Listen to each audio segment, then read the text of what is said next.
Ұзақ жолға шыққанда жүрегіңіз айнып, өзіңізбен қатар айналаңыздағы, әсіресе водительдің мазасын алып жүрсеңіз, осы видеоны аяғына шейін көріңіз. Адам бір орында ұзақ отырған кезде, бірақ көлікпен қозғалып жүрген кезде адамның өті қоюланып, шекке дұрыс тамбай, жүрек айну процесі басталады.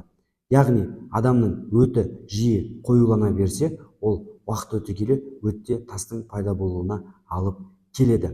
Сіздің егер жүрегіңіз жиі айнып жүретін болса, бұл қалыпты жағдай емес дегенді білдіреді.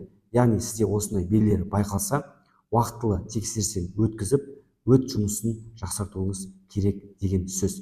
Егер сізде ас қорыту жүйесіне мәселе болса, біздің кванттық аппарат арқылы диагностикадан өту арқылы 40 түрлі анализ қорытындысын алып, консультация алып кете аласыздар.